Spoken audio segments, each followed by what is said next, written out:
मेघालय के राज्यपाल brigadier BD Mishra ji, Meghalaya के मुख्यमंत्री संगमा जी,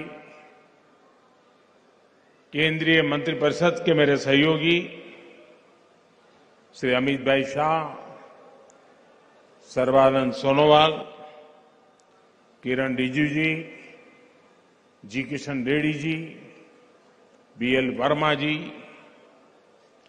मणिपुर, मिजोरम, असम, अरुणाचल प्रदेश, त्रिपुरा और सिक्किम के सभी मुख्यमंत्रीगण और मेघालय के मेरे प्यारे भाइयों और बहनों,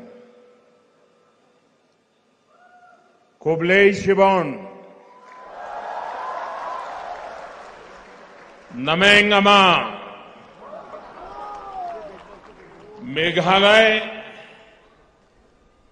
प्रकृति और संस्कृति से समृद्ध प्रदेश है। ये समृद्धि आपके स्वागत सत्कार में भी झलकती है। आज एक बार फिर मेघालय के विकास के उत्सव में सहभागी होने का हमें अवसर मिला है। सभी मेघालय के मेरे भाइयों बहनों को कनेक्टिविटी, शिक्षा, कौशल, रोजगार की दर्जनों परियोजनाओं के लिए बहुत बहुत बधाई है।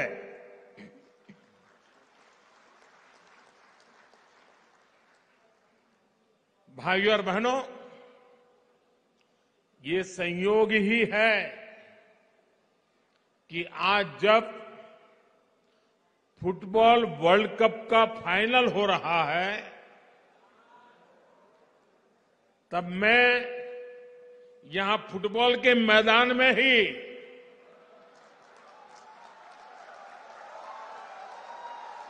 फुटबॉल प्रेमियों के बीच में हूं।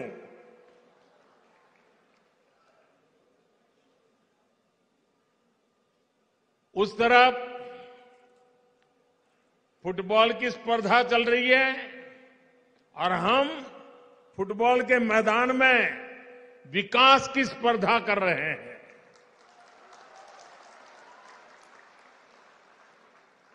मुझे एहसास है कि मैच कतर में हो रहा है, लेकिन उत्साह और उमंग यहां भी कम नहीं है। और साथियों, जब फुटबॉल के मैदान में हूं और फुटबॉल फीवर चारों तरफ है, तो क्यों ना हम फुटबॉल की परिभाषा में ही बात करें, फुटबॉल का ही उदाहरण देके बात करें। हम सबको मालूम है कि फुटबॉल में अगर कोई खेल भावना के विरुद्ध, स्पोर्ट्समैन स्पिरिट के खिलाफ अगर कोई भी व्यवहार करता है तो उसे रेड कार्ड दिखाकर बाहर कर दिया जाता है। इसी तरह पिछले 8 वर्षों में हमने नॉर्थ ईस्ट के विकास से जुड़ी अनेक रुकावटों को रेड कार्ड दिखा दिया है।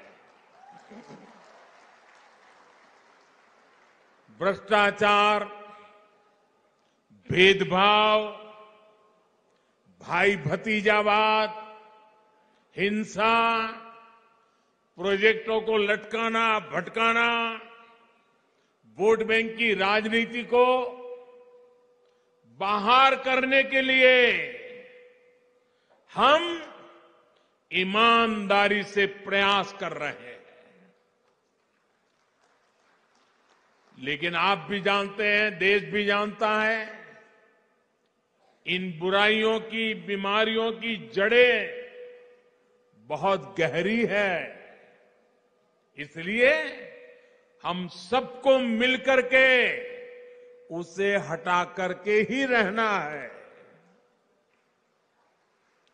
हमें विकास के कार्यों को ज्यादा रफ्तार देने और ज्यादा प्रभावशाली बनाने में प्रयासों का अच्छा परिणाम भी नजर आ रहा है। यही नहीं, स्पोर्ट्स को लेकर भी केंद्र सरकार आज एक नई अप्रोच के साथ आगे बढ़ रही है। इसका लाभ नॉर्थ ईस्ट को हुआ है। नॉर्थ ईस्ट के मेरे नौजवानों को, हमारी बेटे बेटियों को हुआ है। देश की पहली स्पोर्ट्स यूनिवर्सिटी नॉर्थ ईस्ट में है। आज नॉर्थ ईस्ट में मल्टीपर्पज हॉल, फुटबॉल मैदान, एथलेटिक्स ट्रैक, ऐसे 90 प्रोजेक्ट्स पर काम चल रहा है। आज शिलांग से मैं ये कह सकता हूं कि आज भले ही हमारी नजर कतर में चल रहे खेल पर है, मैदान में विदेशी टीम है उन पर है, लेकिन मुझे मेरे देश की युवा शक्ति पर भरोसा है। इसलिए विश्वास से कह सकता हूं कि वो दिन दूर नहीं जब हम भारत में ऐसा ही उत्सव मनाएंगे और तिरंगे के लिए चीयर करेंगे।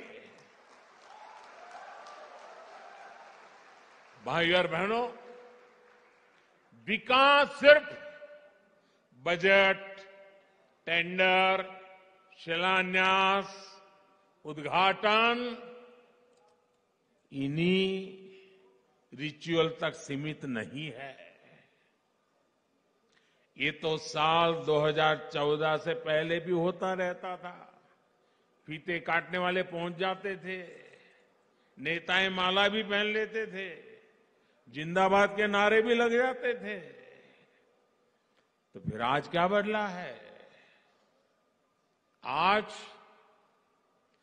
जो बदलाव आया है वो हमारे इरादे में आया है, हमारे संकल्पों में आया है, हमारी प्राथमिकताओं में आया है, हमारी कार्य संस्कृति में आया है। बदलाव प्रक्रिया और परिणाम में भी आया है। संकल्प आधुनिक इंफ्रास्ट्रक्चर, आधुनिक कनेक्टिविटी से विकसित भारत के निर्माण का है। इरादा भारत के हर क्षेत्र, हर वर्ग को तेज विकास के मिशन से जोड़ने का है। सबका प्रयास से भारत के विकास का है। प्राथमिकता अभाव को दूर करने की है, दूरियों को कम करने की है, कैपेसिटी बिल्डिंग की है, युवाओं को अधिक अवसर देने की है। कार्य संस्कृति में बदलाव यानी हर प्रोजेक्ट, हर प्रोग्राम समय सीमा के भीतर पूरा किया जाए। साथियों, जब हमने केंद्र सरकार की प्राथमिकताएं बदली, प्रायोरिटी बदली, तो पूरे देश में इसका पॉजिटिव असर भी दिख रहा है। इस वर्ष देश में 7 लाख करोड़ रुपए, ये आंकड़ा मेघालय के भाई बहन याद रखना, नॉर्थ ईस्ट के मेरे भाई बहन याद रखना, सिर्फ इंफ्रास्ट्रक्चर के लिए केंद्र सरकार 7 लाख करोड़ रुपया खर्च कर रही है।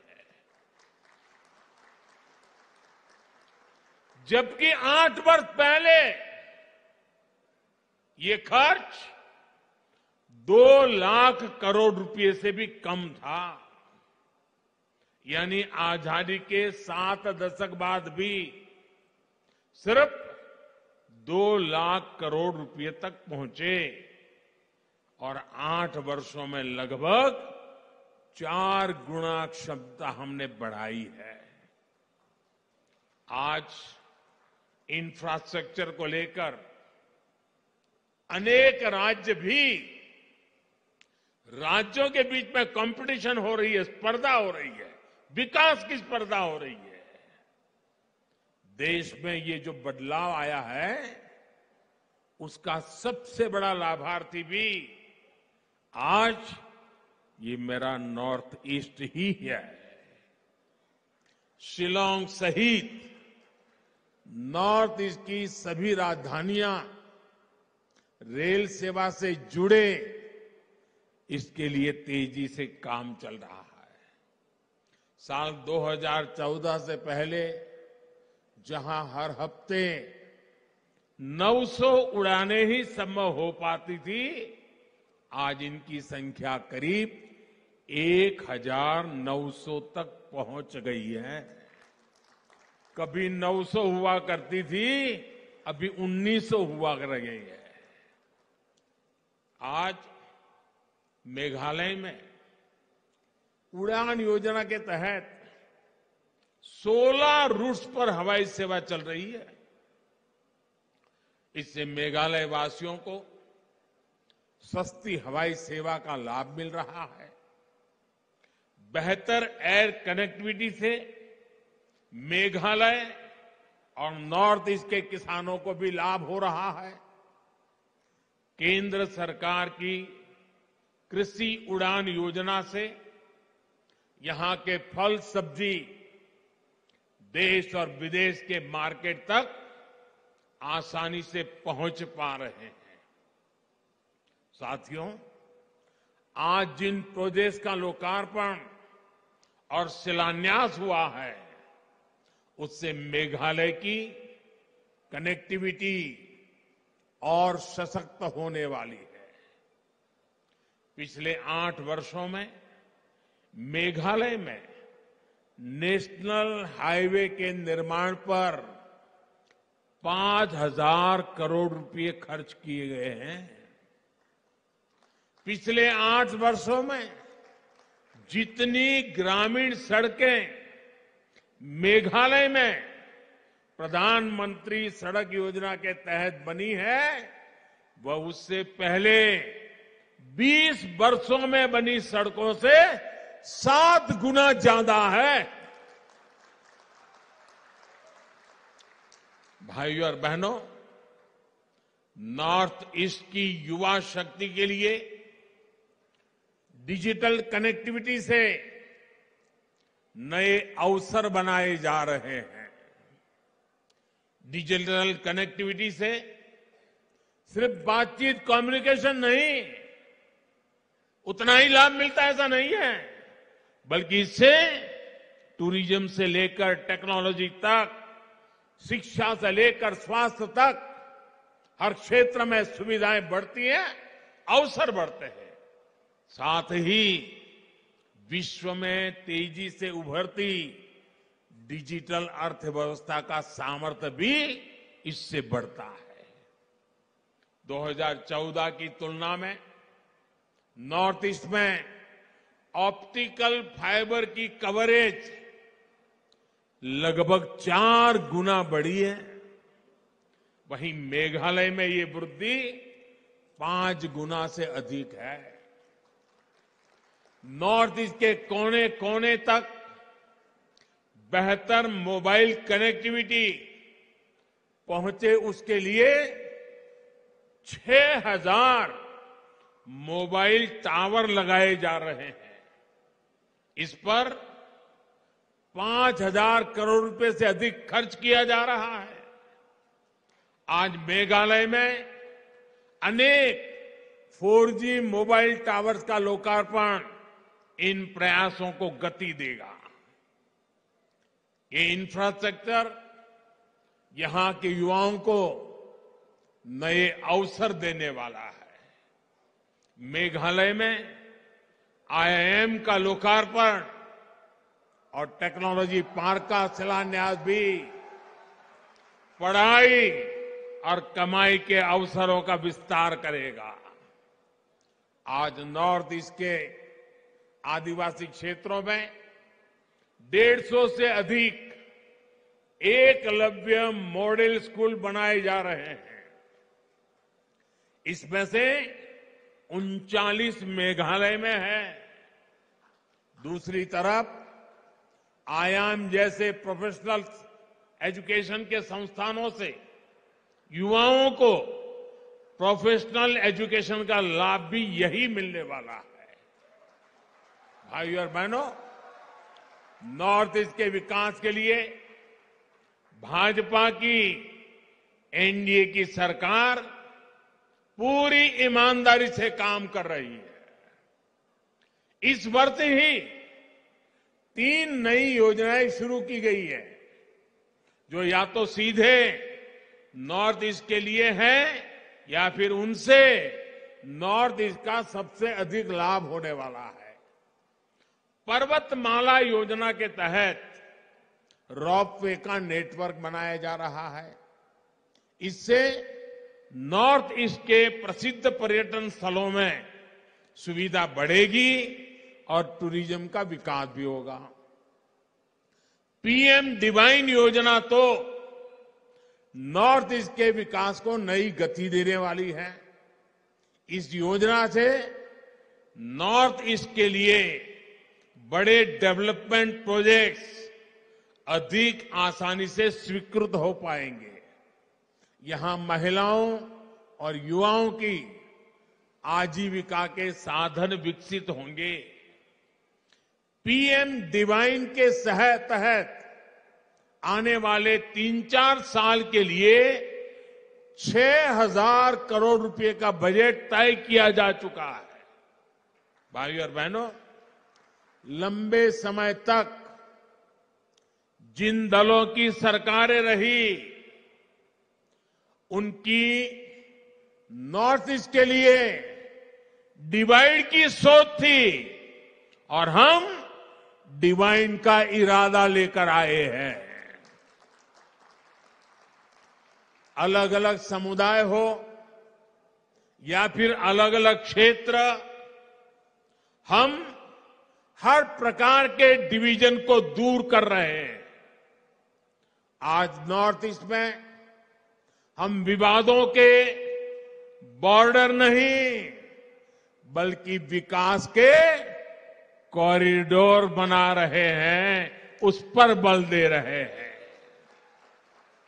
बीते 8 वर्षों में अनेक संगठनों ने हिंसा का रास्ता छोड़ा है, स्थायी शांति की राह पकड़ी है।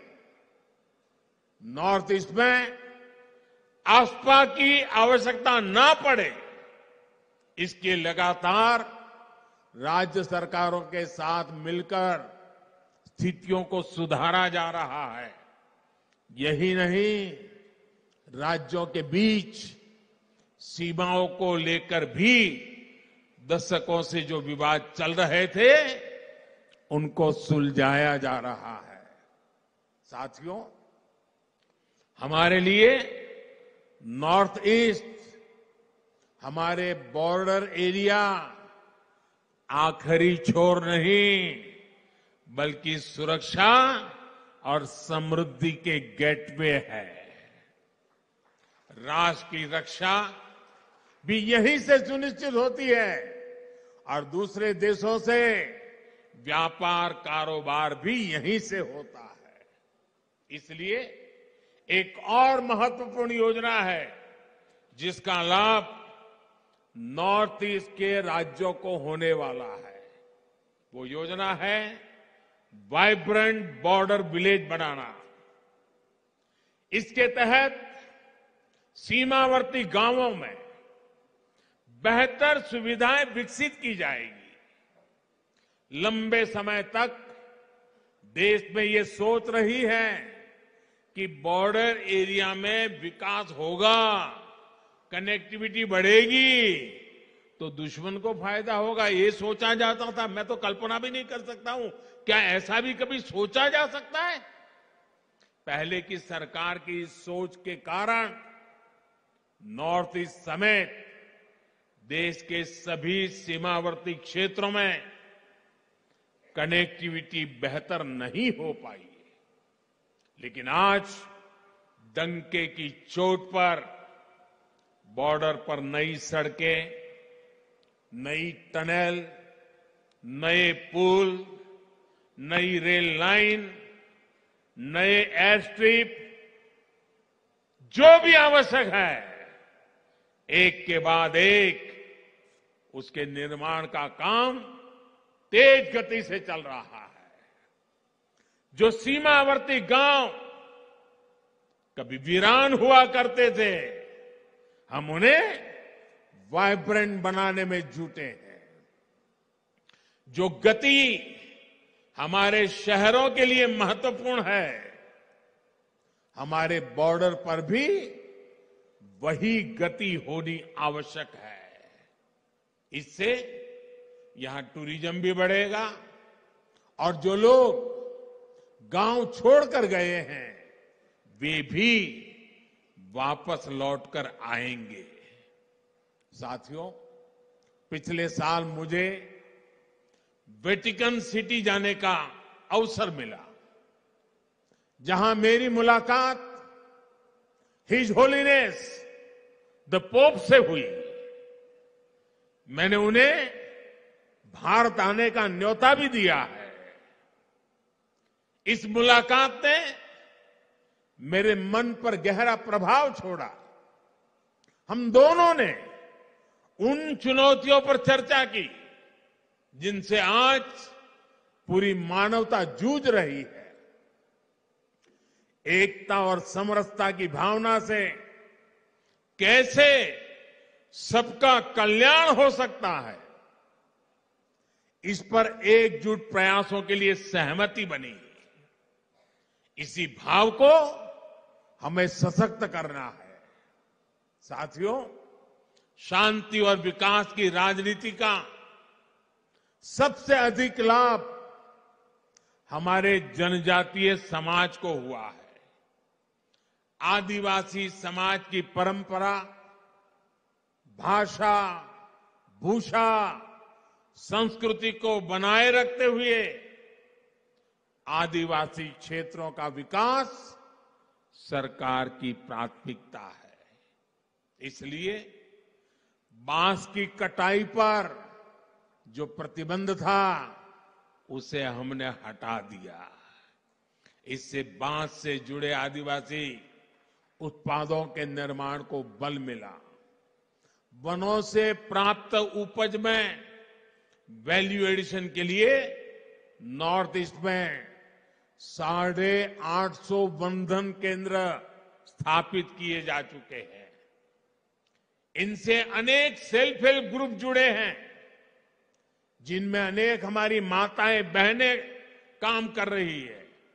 यही नहीं, घर, पानी, बिजली, गैस जैसे सोशल इंफ्रास्ट्रक्चर का भी नॉर्थ ईस्ट को सबसे अधिक लाभ हुआ है। बीते वर्षों में मेघालय में 2 लाख घरों तक पहली बार बिजली पहुंची है। गरीबों के लिए लगभग 70,000 घर स्वीकृत हुए हैं। लगभग 3 लाख परिवारों को पहली बार नल से जल की सुविधा मिली है। ऐसी सुविधाओं के सबसे बड़े लाभार्थी हमारे आदिवासी भाई बहन हैं।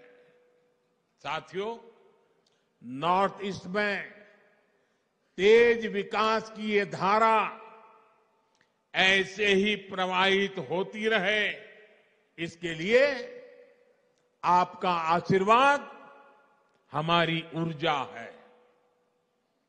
अभी कुछ ही दिनों में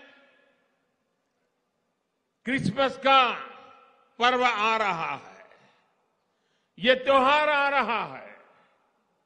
आप सभी को आज जब मैं नॉर्थ ईस्ट आया हूं तो इसी धरती से सभी देशवासियों को, सभी मेरे नॉर्थ ईस्ट के भाई बहनों को आने वाले क्रिसमस के त्योहार की अनेक अनेक शुभकामनाएं देता हूं। एक बार फिर आप सभी को बहुत बहुत बधाई। खुबले शिवोन, मितेला।